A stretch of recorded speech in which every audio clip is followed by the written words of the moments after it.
오늘은 구원과 믿음이란 제목으로 말씀의 은혜를 나누겠습니다. 오늘 말씀은 이제 베드로의 설교를 듣고 많은 무리들 가운데서 그 마음에 찔림을 받아서 우리가 어찌할꼬 하며 탄식하는 그 탄식 가운데서 이제 베드로가 저들에게 회개를 촉구하면서 너희들 예수 그리스도의 이름으로 세례를 받고 제사함을 받아라. 그리고 성령을 그러면 받으리니라고 하면서 이제 이 패역한 세대에서 구원을 받을 것에 대한 이야기를 권고하고 있는 내용으로 이 전체 줄거리가 되어 있습니다. 그래서 오늘 성경 말씀을 보면 이날에 베드로가 행했던 이 설교와 이 이야기를 듣고 세례를 받은 신도의 수가 3,000이나 더하더라 이렇게 나오잖아요. 그러니까 처음으로 일어났던 교회의 공동체의 부흥이다라고 우리는 이걸 해석할 수 있습니다. 그래서 오늘부터 우리가 이 본문 말씀을 가지고 천천히 꼼꼼하게 살필 거예요. 그냥 후딱 지나가지 않을 거예요. 그래서 아마 좀 이게 이제 계속 우리 몇 편에 이어서 이제 이 주제를 가지고 말씀을 나눌 텐데요. 이 구원과 믿음 주제는 그거예요. 핵심은 구원과 믿음. 어떻게 우리 신자에게 구원이 이루어지는지, 우리가 믿음으로 구원을 받는다고 할 때 그러면 이 믿음이 어떻게 여기에서 작동하고 있는지 이런 이야기들을 제가 말씀을 나누게 될 것입니다. 그러니까 오늘 본문의 이 이야기는 어떻게 한 개인이 그리스도인이 되는지에 대한 하나의 그 방법론이라고 표현할까요? 그런 방법들, 그런 것에 대한 설명이 담겨져 있는 거예요. 함축적으로 이 본문 속에는요. 3,000의 그리스도인들이 생겨난 거잖아요, 여러분들. 그죠? 그래서 오늘 본문 말씀이 중요한 이유는 이게 교회의 태동과 동시에, 교회가 이제 처음 태동한 거잖아요, 이 시기에. 그러니까 동시다발적으로 일어난 사건이잖아요. 그래서 성령의 강림 역사가 일어나고 그러면서 베드로가 설교를 하니까 그 설교를 듣고 무리 가운데 찔림을 받은 사람들이 많이 생겨나더라. 자신의 죄에 대해서 탄식하는 자들이 생겨나더라. 즉 죄를 자각했다라는 거죠. 그리고 나서 베드로의 권면에 따라서 그 이야기를 듣고 회개하고 예수 이름으로 세례를 받는 그런 자들의 수가 3,000이나 더해졌더라. 놀라운 이런 역사가 초대교회에서 일어나더라. 이 얘기를 하는 거예요. 그죠? 그런데 여기서 보면 보세요. 개인 한 사람이 예수를 믿고 구원받게 하는 이 일, 이건 사실은 교회가 궁극적으로 추구하고 나아가는 교회의 방향성이고 목적이잖아요. 그죠? 교회가 하는 일은요, 영혼 구원이잖아요. 첫째도 영혼 구원, 둘째도 영혼 구원, 셋째도 영혼 구원이라고 말할 수 있습니다. 그래서 우리가 오늘 본문들을 통해 가지고 이제 어떻게 그리스도인이 되는 것인지에 대한 부분들을 우리가 살펴보려고 하는 거죠. 여러분, 그리스도인이 된다는 거, 내가 예수를 믿는 우리 옛날에는 예수쟁이라고 했잖아요. 야수교 해가지고 우리 한국 초대교회 때는 야수교, 예수교도 아니죠. 야수교. 그리고 예수쟁이들이라고 불렀거든요. 어떻게 우리가 예수쟁이가 될 수 있는지에 대한 이야기를 살피려고 하는데요. 먼저 예수를 믿는 것은요, 이게 모호하거나 불분명하거나 그런 것이 없어요. 내가 예수를 믿는지 안 믿는지는요, 이게 되게 사실은 정확하고 분명한 사실이에요. 그런데 이게 영적인 일이다 보니까 애매모호하게 이제 그렇게 생각하는 부분이 있는 거예요. 여러분 보세요. 우리가 예를 들어 볼게요. 단순히 교회에 나와서 예배를 드린다고 그 사람을 그리스도인이라고 말할 수 있을까요? 이거는 약간 퀘스천 마크. 그건 종교인이라고 말해요. 그러니까 유형 교회의 멤버죠. 그러니까 진짜 교회죠. 무형교회라고 해요. 무형교회라고 해서 진짜 하나님을 믿고 진짜 예수 그리스도를 마음의 주임으로 영접해서 믿는 그리스도인, 리얼 크리스찬이라고 하죠. 진짜 그리스도인이냐라는 것과는 조금 거리가 있어요. 그거에 대한 이해가 우리가 있어야 돼요. 그래서 보세요. 지금 왜 이 얘기를 하냐면은 이 3,000명이라는 사람들이 예수를 믿고 난 뒤에 그 삶이 이게 통째로 변해요. 완전히 새로운 삶으로 그 삶의 방향성이 수정이 되고 변화가 되거든요. 여러분, 우리가 예수를 믿고 난 뒤에 교회에 나오는 것도 우리의 삶의 방향성이 뭐죠? 수정됐다라는 그런 하나의 증표 중에 하나인 거죠. 그죠? 네. 여기 한번 확인해 볼까요? 44절 이하를 한번 쭉 보세요. 사도행전 2장 44절 이하를 보면 이렇게 나와요. 믿는 사람이 다 함께 있어 모든 물건을 서로 통용하고 또 재산과 소유를 팔아 각 사람의 필요를 따라 나눠주며 날마다 마음을 같이 하여 성전에 모이기를 힘쓰고 집에서 떡을 떼며 기쁨과 순전한 마음으로 음식을 먹고 하나님을 찬미하고 또 온 백성에게 칭송을 받으니 이렇게 나와요. 되게 재밌죠, 여러분들. 그죠? 그러니까 그들의 삶의 변화가 일어났다는 거야, 안 일어났다는 거야? 일어났다. 그죠? 그래서 마틴 로이드 존스 목사님은 사도행전 강해집에 보면은 이 부분을 이렇게 설명을 해요. 사도행전을 쓴 누가의 그 모습을 보라는 거예요. 누가가 사도행전을 시작할 때 이렇게 시작한다라는 거예요. 사도행전 1장 1절로 2절 한번 볼까요? 데오빌로여, 내가 먼저 쓴 글에는 무릇 예수의 행하시며 가르치시기를 시작하심으로부터 그의 택하신 사도들에게 성령으로 명하시고 승천하신 날까지의 일을 기록하였노라. 이렇게 말해요. 그죠? 무슨 얘기예요? 지금 누가는요, 먼저 이 누가 쓴 사도행전 전에 썼던 누가복음을 기록할 때에 그때 예수와 관련된 일들에 대해서 소상히 기록하면서 이제 그 뒤에 이제 예수의 부활과 승천 이런 것들에 대해서 정확하게 내용들을 이 복음서에 기록하지 않았던 것을 다시 소상하게 기록한 것이 바로 사도행전이다라는 거죠. 그러니까 예수에 대해서 한마디로 누가는 미쳐 있는 거죠. 예수를 이야기하고 싶어서 이 데오빌로에게 상세하게 예수에 관한 행적들을 기록한 것이 누가의 서신들이다라고 성경은 우리에게 정보를 제공합니다. 그래서 그리스도인이 된다는 게 마치 이와 같은 거예요. 예수를 위해 살게 되는 거예요. 삶의 변화가 일어나서. 그리고 예수가 삶의 목적으로 변화되는 거죠. 누가처럼 예수에 미쳐. 너무 센가? 근데 좀 미쳐야 돼. 예수에는 좀 미쳐야 돼요, 여러분들. 이게 예수에 안 미치면은, 이거 참 힘들어요. 이제 결론에서도 하겠지만은, 이런 질문 한번 가져보세요. 이 예수만 믿어야 되는 거냐? 예수도 믿어야 되는 거냐? 질문이 애매하죠? 네. 우리는 예수만 믿어야 될까요? 예수도 믿어야 되는 건가요? 네. 그죠? 예수만이에요, 만. 아멘, 할렐루야. 이제 이런 설명을 나눌 건데요. 여러분, 그래서 우리의 삶의 현장 속에서 우리가 예수를 믿는지 안 믿는지가 사실은 이게 드러나요. 내가 예수를 믿으면은요, 그리스도인이라는 것은요, 예수와 관계된, 예수와 연결된 삶을 살아요. 예수가 나의 삶과 동떨어져 있잖아요. 내가 하는 일의 업무, 내가 하는 어떤 세상에 어떤 열심히 일하는 그런 직장에서의 그런 사무들이 이게 예수를 생각하는 것과 전혀 관계가 없어져 가지고 이건 이거고 저건 저거야라고 해 가지고 이게 나는 교회에 왔을 때 주일에만 예수 생각하고 세상에서는 열심히 세상 일만 해. 이렇게 안 가요. 이게 같이 가요. 같이 물려서 가요. 이제 오늘 이제 그런 이야기들을 우리가 나누려고 합니다. 복음에는요, 회색 도시가 없어요.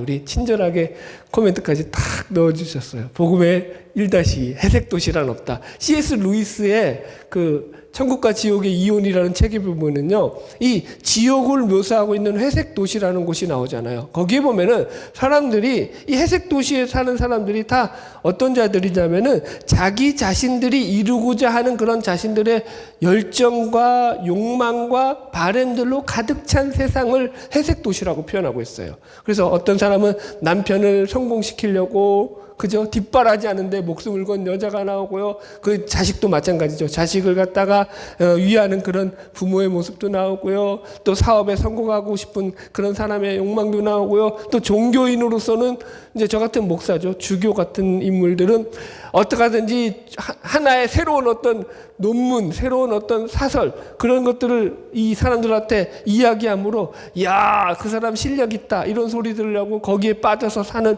그런 존재들도 나오고요. 근데 이 사람들의 일치된 공통점이 뭐냐면 천국에서 그러니까 이 내려온 사람들이 그들의 지인이죠. 그들의 지인들이 그들을 천국으로 이끌어 가려고 아무리 설득을 해도 그 말을 듣는다 안 듣는다?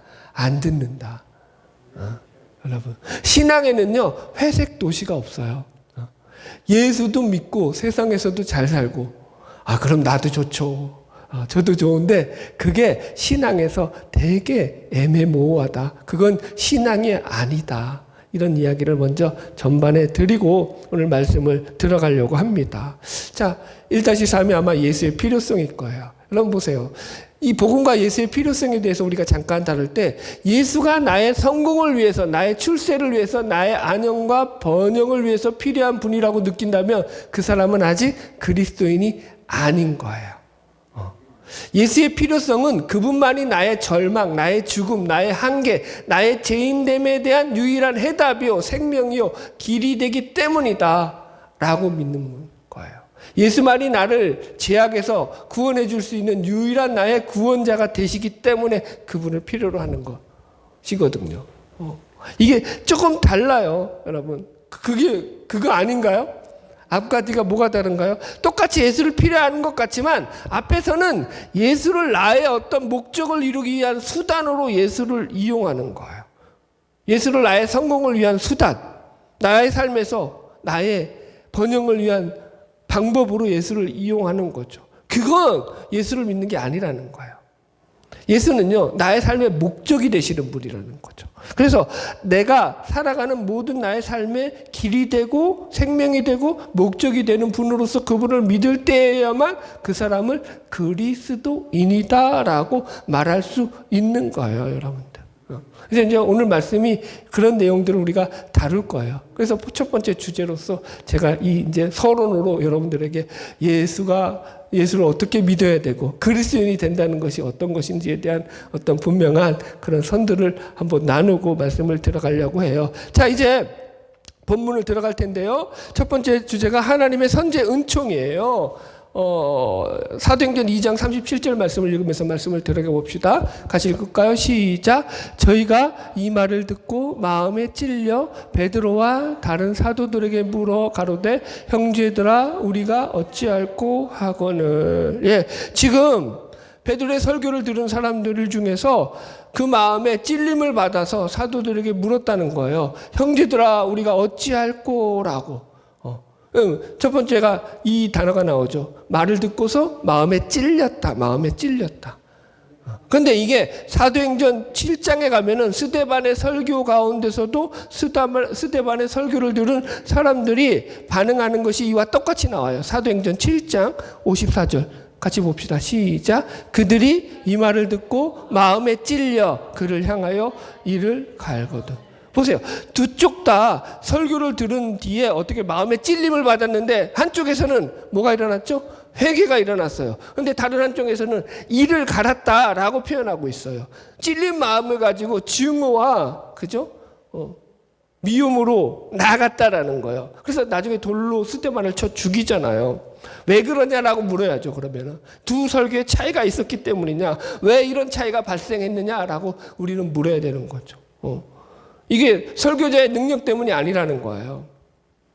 첫 번째, 베드로는 설교를 청중들에게 이해시키려고 설교를 잘했기 때문에 청중들이 그렇게 좋게 반응하고 스데반은 설교를 좀 더 베드로보다 공격적으로 막 책망하는 수로 막 그냥 꾸짖고 그렇게 막 했기 때문에 그 설교의 그 잘못된 어떤 방향성 때문에 스데반은 그렇게 죽임을 당한 거냐?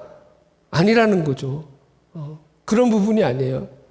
또 예를 들어 가지고 스데반이 이 베드로보다 설교하는데 실력이 없었기 때문에 그런 거냐? 그렇지 않다라는 거예요. 어떤 면에서는 설교의 내용이나 그런 어떤 전체적인 그런 설교의 그 뭐라 그럴까요? 그 구조는요, 스데반의 설교가 훨씬 더 좋다라고 평가하는 신학자들이 훨씬 더 많아요. 스데반을 성경에서 어떻게 묘사하고 있냐면은 그는 성령과 지혜가 충만한 사람이다. 그래서 그 얼굴이 해같이 빛났다라고 묘사한다니까요. 성령과 지혜가 충만한 사람. 그런데다가 논리적으로도 아주 논리 정연한 그런 설교가였어요. 논리력이 충만한 설교가였어요. 성령 충만한 뿐만 아니라 사도행전 6장 10절에 이렇게 표현하고 있어요. 스데반이 지혜와 성령으로 말함을 그들은 이제 그 해당에서 스데반의 설교를 듣던 자들이에요. 그들이 능히 당하지 못하였다가 라고 나오잖아요. 그죠?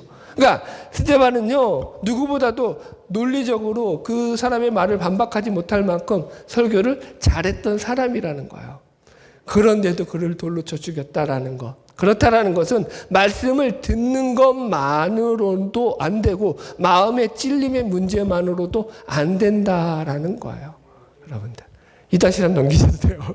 아, 좋네요. 제가 이거 달아놓은 그런 제목들을, 소재들을 다 이렇게 띄워주니까 이제는 여러분들이 이해하기 좀 더 쉽죠? 예. 그죠? 예. 자, 보세요. 이게 마음의 찔린 문제라는 것은요, 이게 진정한 해결로까지 나아가야지만 그게 효과가 있는 거지, 이게 해결로까지 나아가지 않으면은요, 마음의 찔림만 가지고는요, 이게 해결될 문제가 아니라는 거예요. 스데반의 설교를 들은 사람들이 마음에 찔려서 그를 돌로 쳐 죽이잖아요. 그걸 가지고 사도 사울이라는 거죠. 바울이라는 청년은요, 마땅히 여겼다라고 이야기하고 있어요. 사도행전 8장 1절. 같이 읽을까요? 시작. 사울이 그의 죽임당함을 마땅히 여기더라. 여기서 마땅히 여기다라는 말이 헬라어로 보면은 이게 여기 이제 원어적인 건 나와 있죠. 자발적인 동의, 허가, 승인인 거예요. 그러니까 이 스데반의 죽음에 대해서 사울이 어떻게 생각했냐면은 이 스데반은 법적으로 율법에 의하면 죄인에 해당하는 거예요. 죽을 죄인이야. 그래서 이 돌로 맞아 죽어도 합당한 그런 당연한 그런 죽음을 당한 그런 인간이야. 여기에는 법적으로 아무런 하자나 문제가 없어. 라고 생각을 했다라는 거예요. 법적인 동의를 했다고요. 법적인 동의. 여러분들. 그래서 베드로의 설교에서는 3,000명이나 회개했는데 동일하게 성령 충만을 가지고 설교한 스데반의 설교에서는 반대의 반응이 나타났더라라고 지금 우리 성경이 얘기하는 거예요. 자, 2-4. 오늘 재밌네요. 하나님의 능력의 차이냐라는 거예요. 그러면은 이게 하나님의 능력의 차이일까요? 여러분들? 보세요.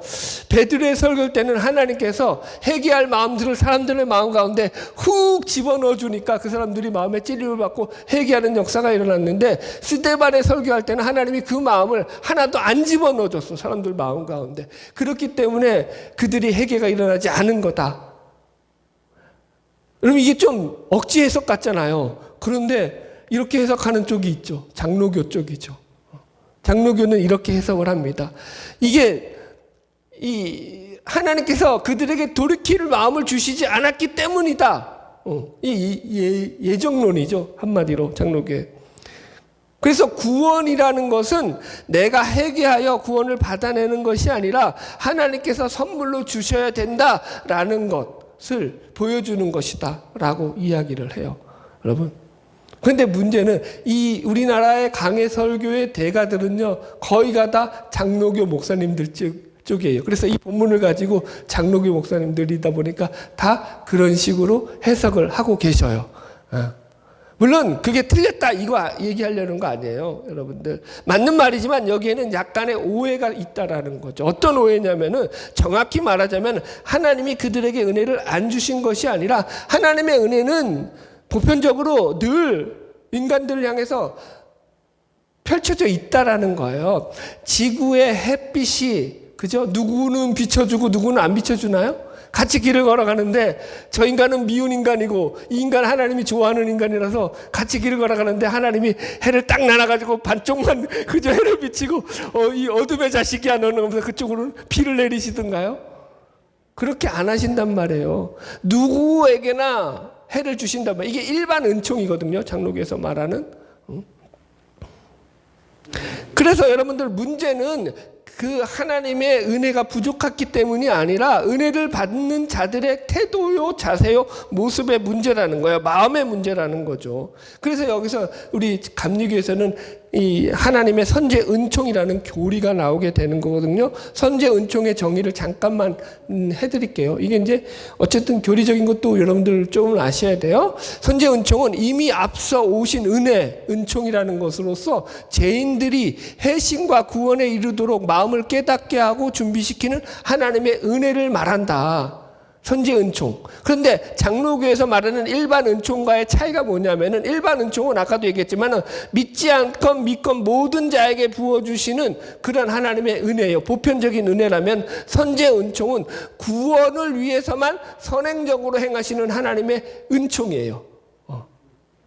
구원을 위해서만 행하시는 거예요. 보편적인 은혜가 아니라. 그래서 선제 은총이라는 말을 쓰거든요.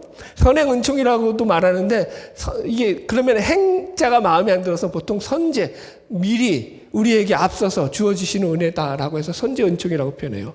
자, 그렇다라는 것은 보세요. 지금 구원이라는 것은요, 우리가 이렇게 말할 수 있어요. 구원을 믿는 믿음이란 곧 하나님이 베풀어 주시는 선제 은총에 반응을 하는 것이다. 이렇게 이야기할 수 있다라는 거예요. 보세요. 지금 이 사람들은요, 마음의 찔림을 받았음에도 불구하고요, 스데반의 설교를 들었던 자들에게는요, 그 마음이 더 강팍해졌단 말이에요. 그러나 지금 이 베드로의 설교를 들은 사람들은 그 마음의 찔림을 받고 하나님의 말씀에 반응을 했다라는 거예요. 그걸 가르쳐서 우리가 뭐라고 한다고요? 믿음이라고 이야기를 한다라는 거예요. 그래서 그런 자들에게 구원이 임한다라는 거예요. 그래서 여러분들 구원을 얻는 믿음이라는 게 다른 게 아니라 하나님이 주시는 그 선제적인 은총, 구원을 허락하기 위해서 우리에게 주시는 그 은총 가운데 우리가 반응을 하는 거예요. 반응, 리액션, 리시브, 받아들이는 거. 자, 보세요. 제가 그래서 종종 여러분들에게 이런 설명을 드리잖아요. 예수를 믿기 가장 힘든 사람 중에 어떤 사람들이 제일 예수를 믿기 힘드냐면은, 이게 마음이 한마디로 강팍한 사람이에요. 완악한 사람. 그래서 굳은 마음을 가진 사람이다라고 성경은 표현을 해요. 이걸 좀 더 풀이하자면은, 속에 자기중심성으로 가득 차 있는 것, 자기 고집으로 가득 차 있는 사람들에게는요, 예수를 믿는 게 정말 힘들어요. 그래서 여러분들 가운데서도 말씀을 듣고 마음 가운데 찔림이 있다라면은 그때 그냥 반응을 하는 거예요, 말씀에. 아, 그 말씀이 맞아. 그럼 내가 그 말씀에 내 자신을 굴복하는 거죠. 순종하는 거예요. 그 말씀을 따르는 거예요. 그래서 기도하셔야 될 게, 늘 말씀을 들을 때마다 하나님, 내 마음속에 있는 강팍한 마음을 녹여주시옵소서라고 기도하시기 바랍니다. 할렐루야. 자, 그래서 하나님의 선제 은총과 감리교의 복음적 신인 협동설에 대해서 잠깐 설명할 때요. 그래서 우리 감리교에서는요, 이 본문 같은 말씀을 가지고 이렇게 설명을 해요. 이것이 100% 하나님의 은혜와 100% 인간의 반응으로서 일어난 온전한 구원이다라고 말입니다. 이게 이제 신학적으로 복음적 신인 협동설이에요. 그래서 장로교가 이걸 공격을 해요. 오늘 왜 이렇게 또 장로교를 심냐? 그래서 이게 카톨릭 쪽에 이제 신인협동설하고 같지 않느냐 이렇게 주장을 하는데, 천주교의 신인협동설과 우리 감리교의 복음적 신인협동설은 좀 달라요. 이 천주교에서 카톨릭에서 말하는 신인협동설은 뭐냐면, 하나님의 은혜 플러스 인간의 공로가 들어가는 거예요. 이게 달라요. 우리는요, 이걸 그래서 반응이라고 표현한단 말이에요. 우리의 공로가 들어가지 않는 거예요. 여기에 구원에는요. 내가 행했기 때문에 이걸 내 공로다라고 말하지 않는 거예요. 이건 순종과 책임에 더 가까워요. 자, 보세요. 이런 거예요. 그가 구원받지 못한 이유는요, 뭐냐면 그가 하나님이 주신 은혜에 반응하지 않았기 때문에, 순종하지 않았기 때문에 전적으로 그 책임이 자신에게 있는 거잖아요. 그러면은 보세요. 그렇다고 반대로 하면은, 그러면 그 은혜에 반응해서 구원을 받았다고 하면은 그건 그가 반응했기 때문에 구원받았으니까 인간의 공로가 아니냐? 아니라는 거예요. 이걸 이렇게 비유할게요. 물에 빠졌어요. 내가 물에 빠져가지고 죽어가서 막 살려주세요, 살려주세요, 손을 흔들었어요. 지나가던 배가 손을 흔드는 그 사람을 보고 건져줬어요. 내가 그랬더니 건진 사람이 내가 살려달라고 소리쳤기 때문에 나를 건져줬으니까 이건 내 공로야 라고 말할 수 있어요? 없어요? 이거라는 거, 이거. 반응이라고요, 반응. 그걸 내 공로로 삼지 않는다고요. 주 원인이 나의 반응에 있는 것이 아니라 하나님의 선제적인 은혜, 하나님의 충만한 은혜, 사랑에 있다라는 거예요. 성령의 역사가 없었다면은 죽었다 깨어나도 우리의 노력과 우리의 어떤 행위와 우리의 공로로는 구원을 받을 수 있다, 없다? 없다. 이 얘기하는 거예요. 이게 카톨릭과의 다른 점이에요. 카톨릭은 이게 인간의 공로로 간다고요. 나중에 이제 뒤에 가서 좀 더 자세히 설명을 해드릴게요. 예. 여튼 여기까지. 예. 그래서 이제 세 번째 주제로 넘어갑시다. 이게 교리적인 거에 좀 들어가서 어렵긴 하고 좀 따분하긴 하지만 그래도 잘 배우는 것도 중요하죠. 예. 그래서 여기 말씀해 보면은 이제 베드로는 우리가 어찌할꼬 질문하는 이 무리들을 향해서 첫 번째 했던 말이 뭐냐면 너희가 회개하고 예수의 이름으로 세례를 받고 제사함을 얻어라. 그리하면 성령을 선물로 받으리라. 이렇게 이야기를 해요. 이걸 가리켜서 우리 신학적으로 뭐라고 말하냐면은 구원의 황금 사슬이다라고 얘기를 해요. 구원의 황금 사슬. 그러니까 구원론에 있어서 가장 중요한 내용이에요. 이게 사슬처럼 서로 구원에서 논리적으로 연결되어 있는 그런 연결고리가 있는 내용들이라는 거예요. 첫 번째가 뭐라고요? 회개. 두 번째가 세례와 칭의. 예수 이름으로 세례를 받고 제사함을 얻는 거예요. 받는 거. 그죠? 그리고 세 번째가 성령을 받는 거예요. 거듭난 것은 우리 안에 성령이 들어온 거예요. 중생한 거거든요. 그걸 중생이라고 하고, 그리고 이 모든 것이 하나님이 부르시는 모든 자에게 행하신 것이다 라고 해가지고 이걸 소명이라고 얘기해요. 소명. 이런 것들을 이야기합니다. 그래서 이 구원의 황금사슬에서 이 구원의 이 논리적인 순서가 장로교에는 소명, 중생, 회심, 그 다음에 칭의, 양자, 성화 이렇게 가고, 감리교는 선제, 은총이라고 말했잖아요. 선제, 은총, 회심, 칭의, 중생, 양자, 성화. 오늘 본문에 있는 식으로 가요.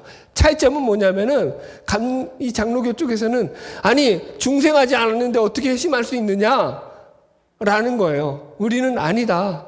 하나님의 은혜 가운데 우리가 회심하고 중생을 하게 되는 거다라고 얘기하는 거거든요. 약간의 차이는 있다. 그러나 중요하지 않다. 크게. 왜? 여러분들 이런 거 알고 구원받았어요? 이런 거 알고 구원받은 사람 있으면 손 들어보세요. 나는 먼저 하나님이 소명을 주시고 그래서 내 가운데 회심이 일어나고 내가 중생하게, 이런 거 없어요, 여러분들. 이건 그러니까 구원은 영적인 일이잖아요. 우리 안에 그런데 그런 일들이 논리적으로 성경의 말씀들을 추적해 보니까 이런 단계로 일어났더라라고 신학자들이 이야기하는 거고 그거 갖고 싸우는 거지. 그건 우리의 구원과 솔직히 내가 구원받은 사람으로서의 변화된 삶과는, 여러분들 이거 모른다고 해서 구원 못 받고 이거 안다고 해서 구원 받는 것 천만의 말이라는 거죠. 그거는 관계없으니까 그냥 요 정도로만 알고 계시라. 예. 자, 이제 본문 내용으로 들어갈게요. 그래서 첫 번째가 뭐라고요? 회개라는 거예요. 회개.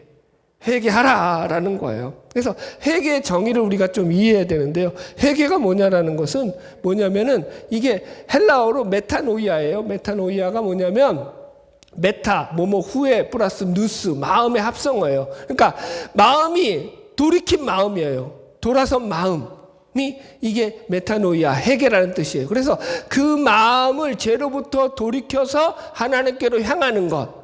그러니까 우리의 인생의 방향이 수정되는 거예요. 그걸 갖다가 성경에서는 회개라고 이야기를 합니다. 죄로부터 돌아서서 하나님께로 향한다. 자, 보세요. 그래서 여기서 첫 번째가 회개는 죄로부터 돌아서는 거거든요. 뉘우침이죠. 근데 이걸 회개로 이해하면 안 된다는 거예요. 회개의 한 부분이라는 거예요. 뉘우침만 가지고 내가 회개했다라고 큰 착각인 거예요. 성경에 보세요. 뉘우쳤지만 하나님께로 향하지 않았으니까 안에서 망한 사람들이 얼마나 많이 나오냐고요. 가룟 유다도 뉘우쳤다고요. 자기가 죄 지은 거 후회했다고요. 그런데 그 방향성을 하나님께로 향했어요? 안 향했어요? 하나님께로까지는 안 갔다고요. 자기 안에서 그냥 자기 절망과 자기 낙심으로 빠져서 죽었다고요. 그건 회개가 아닌 거예요. 아까도 얘기했잖아요. 마음에 찔렸다니까요. 그거는 마음에 반응이 있었다라는 거예요. 그런데 그게 하나님께로 향하지 않았다라는 거예요. 아까 스데반의 설교를 듣고 반응했던 그 무리들. 그래서 그게 회개가 일어나지 않는 거예요. 지금 이 베드로의 설교를 듣는 이들에게는요, 말씀을 듣고 방향을 하나님께로 돌린 거예요. 그래서 회개까지 가는 거라는 거죠. 이게 다른 거예요, 여러분들. 자, 보세요. 그래서 이 죄로부터 돌아서서 하나님께로 돌아오라는 거, 이 메시지가 베드로의 핵심 메시지죠. 첫 번째, 예수를 잘못 생각했던 죄로부터 돌아서라는 거예요. 자, 한번 읽어봅시다. 사도행전 2장 36절 시작. 그런즉 이스라엘 온 집은 확실히 알지니 너희가 십자가에 못 박은 이 예수를 하나님이 주와 그리스도가 되게 하셨느니라. 자, 보세요. 죄로부터 돌아서는 게 뭐냐면은 이게 분명하게 나와 있어요. 너희들이 온 이스라엘 집은 확실히 알지니 너희가 십자가에 못 박은 이 예수, 너희들이 예수를 십자가에 죽인 이 죄로부터 돌아서라는 거예요, 여러분들. 너희들이 예수를 십자가에 죽였다라는 거예요, 여러분들. 그러니까 죄에서 돌아서라고 할 때 이 죄는 뭐냐면은 예수를 부인하고 대적하고 외면하며 예수를 죽였던 그 너희들의 행실을 돌이키라라는 것으로 이야기하면 됩니다. 쉽게 말해서 예수에 대해서 잘못 생각하고 있던 그 생각, 그게 죄라는 거예요. 지금도 마찬가지예요. 예수를 왜 안 믿죠? 여러분들, 많은 사람들이 예수를 왜 안 믿죠? 예수에 대한 잘못된 생각. 그게 죄라는 걸 모르기 때문에 안 믿어요. 그냥 죄에 대해 빠져 사는 거죠. 예수는 위대한 성인이야. 예수는 좋은 어떤, 그죠? 이 세상의 지도자고, 그죠? 선견자야. 아니라니까요. 예수만이 유일한 구원자요. 우리를 죄로부터, 우리를 그 죄의 수렁과 절망의 늪으로부터 건져낼 수 있는 유일한 구원자가 되신다라는 거. 이거, 그 마음을 돌이켜야 되는 거죠. 두 번째, 너희 마음을 그 다음에 이 죄로부터 돌이켜서 하나님께로 방향을 수정하라는 거예요. 그죠? 그래서 너희 마음을 하나님께로 수정하라, 하나님께로 방향을 돌이켜라라는 이 말을 좀 더 풀이하자면 예수를 영접하라라는 말로 우리가 해석할 수 있습니다. 여러분들. 마음을 돌이킨 게 도대체 뭐냐? 예수를 영접하는 게 마음을 돌이키는 거다라고 지금 베드로가 설파하는 거거든요. 자, 보세요. 우리가 계속 베드로의 설교를 통해서 들어왔던 베드로의 메시지가 뭐였죠? 제가 베드로의 설교를 계속하면서 설교의 제목으로 잡았던 설교의 제목이 뭐였죠? 복음의 본질. 복음에 대한 이야기를 베드로가 계속 설교했더라. 그러면 그 복음이 뭐였느냐? 하나님이 일하시는 건데 그 하나님이 누구를 위해 일하신다? 예수를 위해 일하셨다. 그 얘기했잖아요. 그래서 지난주에도 예수를 하나님이 높이셨고 예수의 대적들을 하나님이 물리치셨고 예수를 주와 그리스도가 되게 하셨다라는 것이 설교의 핵심이었죠. 그게 복음이라는 거죠. 자, 그렇다라는 것은 자 보세요. 이 회개하라는 이 메시지 속에 하나님께로 돌아오라는 이 말은요, 하나님이 인정하는 그 예수를 너희도 인정하라. 하나님의 마음을 너희도 같이 품어라 라는 메시지가 된다고요. 그게 뭐라고요? 내가 예수를 높였듯이 너희도 예수를 높여야 된다. 내가 예수를 그리스도와 주로 삼았듯이 너희도 예수를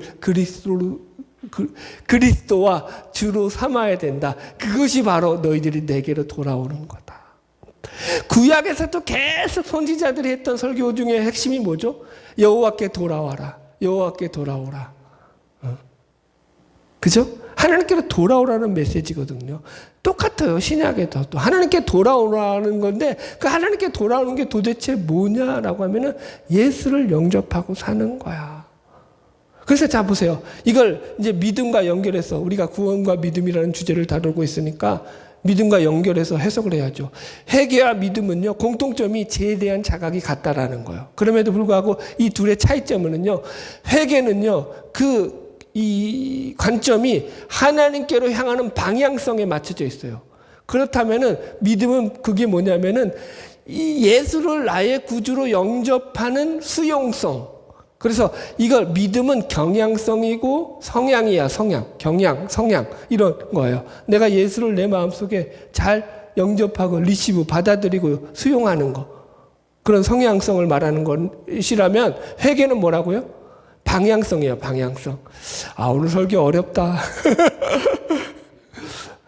근데 보세요. 성향이나 방향이나 같은 거예요. 동전의 앞뒤예요. 믿음이나 회개나 같은 거예요. 회개하고 예수를 믿어라. 회개 안 하고 예수를 믿을 수 있다 없다? 없다. 이건 같은 내용이라는 거죠.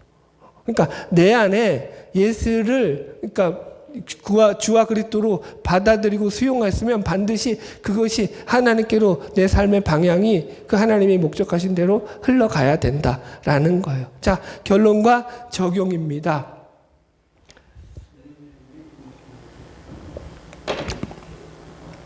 오늘 우리가 구원과 믿음이라는 주제를 가지고 말씀을 나눴습니다. 오늘 설교가 저한테는 좀 더 쉬웠어요. 왜냐하면 이렇게 순서를 정해주니까 여러분들 보고, 여러분들도 좋지 않았나요? 순서가 있으니까 이해하기 좀 더 편하죠. 저는 설교를 늘 이렇게 해왔어요. 그런데 여러분들한테 이제 안 띄워줬던 건데, 앞으로 이제 다음 주부터 계속 띄우면 좋을 것 같아요. 이런 소재들도. 그럼 여러분들이 이해하기가 좀 더 쉬울 것 같은데, 자, 보세요. 베드로의 이 설교 가운데 마음의 찔림을 받은 자들에게 베드로가 회개하고 예수를 믿어라 라는 그 겉면의 말씀을 통해서 지금 구원의 역사가 일어났다라는 말씀을 우리가 전체적으로 다뤘습니다. 그러면서 첫 번째 우리가 다뤘던 게 하나님의 선지의 은총과 믿음의 관계성을 다루면서 믿음이라는 것은 결국 하나님의 은혜에 반응하는 것이 믿음이야. 하나님의 은혜에 반응하며 사는 거야. 내가 말씀을 들었는데도 강박한 내 마음 그대로 가지고 아니야 내 뜻대로 살 거야 라고 생각하는 거, 그건 아직까지 믿음까지 들어오지 않은 자야. 회개가 일어나지 않은 자야 라는 거죠. 두 번째, 회개라는 것은 하나님께로 방향을 수정하는 건데, 그 방향 수정이 다른 게 아니라 예수를 받아들이고 예수가 내 삶의 주인됨을 인정하면서 살아가는 것이라고 설명을 했죠. 자, 보세요. 우리에게 믿음이 자라날 때가 언제인지를 한번 점검해 보자니까요. 여러분들은 언제 회개가 일어나고 언제 믿음이 자라나던가요? 우리는 우리의 믿음이 자라날 때를 전부 다 어떤 식으로 생각하고 있냐면, 내가 교회에서 충성 봉사하고 예배도 잘 드리고 무슨 그죠? 성교부 교육부 무슨 부서에서 열심히 봉사도 하고 헌신도 하고, 아멘을 안 하네 이분들이. 그러니까 우리 교회가 일을 안 하지. 아멘 좀 하고 일 좀 하시고 그러세요 교회에서. 웃자는 얘기였고요. 우리는 그래야지만 우리의 믿음이 자랄 것이라고 생각한단 말이에요. 내가 좀 하나님의 일을 좀 감당하고 내가 열심히 그 일을 잘 순종함으로 행할 때 우리의 믿음이 자랄 거라고 생각을 하잖아요. 그런데 제 경우는 오히려 그 정반대의 믿음이 자랐다니까요. 그게 아니었다고요. 제 경우에 믿음이 자라는 경우를 보면은요, 거의가 다 내가 넘어질 수밖에 없고 연약하고 내가 시험에 들 수밖에 없고, 그래서 내 삶 가운데서 이게 뭘까라고 고민하면서 갈등하면서 아파하고 번민하면서 그 시간들을 보내는 그 시간들이 나의 믿음이 자라났던 시간들이었다라는 거예요. 여러분 보세요.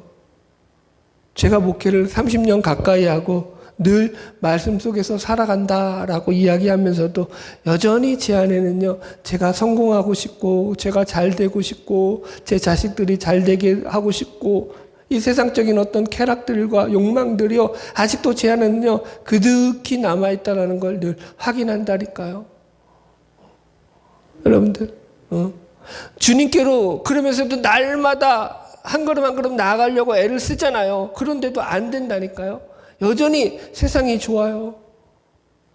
이게 우리 안에 있다고요. 그게 디폴트 값이라고요. 죄인된 인간의 초기 값, 디폴트. 그게 바로 인간의 본 모습이라고요. 내가 하나님을 아무리 열심히 섬기고 열심히 따른다고 할지라도 바울의 고백처럼 선을 행하고자 하는 나에게 여전히 악이 존재하는구나. 오라 공고한 사람이로다. 이 사망의 몸에서 누가 나를 건져내랴. 이 고민이 있다고요. 이 아픔이 있다고요. 그러면서 주님을 필요로 한다고요. 내 힘만으로는 이 길을 걸어갈 수 없습니다. 예수 그리스도의 십자가가 아니면 나는 구원 얻을 자격이 없습니다.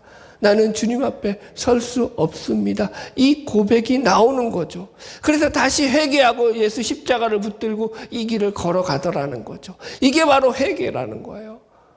회개는요, 칭의적 회개와 성화적 회개가 있어요. 두 가지 회개가 있어요. 칭의적 회개, 물론 지금 본문에 나오는 회개인데, 구원파는 칭의적 회개만 얘기해서 2단으로 간 거잖아요. 성화적 회개가 얼마나 중요하냐면, 지금 제가 고백했던 것처럼 우리의 못난과 연약함, 우리의 부족함, 우리의 죄악됨을 날마다 예수를 믿음에도 불구하고 넘어질 수밖에 없는 우리의 실존을 주님 앞에 고백하면서 그 십자가를 붙들고 회개하며 나아가는 거예요. 그걸 신앙이라고 한다고요. 그 작업이 없잖아요. 그 중간이 없잖아요. 나는 예수를 믿었으니 나는 어쨌든 하나님 안에서 하나님이 나를 보호하사 나는 성공할 거야. 나는 번영할 거야. 나는 승리할 거야. 이것만 가면 그걸 신앙이라고 안 한다고요. 늘 하나님 앞에서 고민이 있어야 돼요. 갈등이 있어야 돼요. 이겨나가는 힘듦이 있다고요. 아까 질문했잖아요. 처음에. 예수로도 되냐고요. 예수로만이 되냐고요. 성경은 예수로만 가야 된다라고 한다고요. 그 길이 그러니까 힘든 거라고요. 아유, 예수로도만 가면 얼마나 쉬워요. 야, 이것도 해도 되고 예수 믿으면서 저것도 해도 되고. 근데 예수로만 가라는 거예요. 예수만 붙잡고 살아보라는 거예요. 그게 얼마나 힘들어요. 얼마나 우리 가운데 걸림돌이 많습니까? 그러니까 그때마다 십자가를 다시 붙잡는 거예요. 돌아보는 거죠. 그분 의지하는 거죠. 그렇지 않으면 이 길을 갈 수 없는 거죠. 저는 저와 여러분이 예수가 우리의 삶의 유일한 목적이 되었으면 좋겠습니다. 쉬운 길이 아니기 때문에 하나님은 혼자 가지 말라고 하시면서 교회 공동체를 만드셔서 이 길을 함께 가게 하셨던 거거든요. 함께 가는 거죠. 제가 고백했잖아요. 저도 목회를 30년이나 했지만 이 길이 가는 게 쉽다 어렵다. 지금도 여전히 어렵다. 그래서 두렵고 떨림으로 이 길을 걸어가고 있다. 여러분들도 낙심하지 마세요. 그렇다고 제가 포기하고 아니라니까요. 그냥 다시 힘을 내는 거예요. 다시 용기를 얻는 거죠. 왜? 내 능력으로 가는 것 아니고 그분이 주신 은혜 가지고 그분이 주신 능력 가지고 이 길을 가는 것이니까 하나님 앞에 의지하고 도와달라고 매달리면서 이 길을 가는 거죠. 그래서 하루하루를 버티는 거죠. 바라기는 저와 여러분의 삶 가운데 예수가 삶의 주인이고 예수가 삶의 유일한 목적이 되어서 그 은혜 가운데 충분히 이 땅 가운데 예수만으로도 승리하는 그런 놀라운 경험들을 경험하면서 살아가는 저와 여러분이 되기를 주의 이름으로 축복합니다.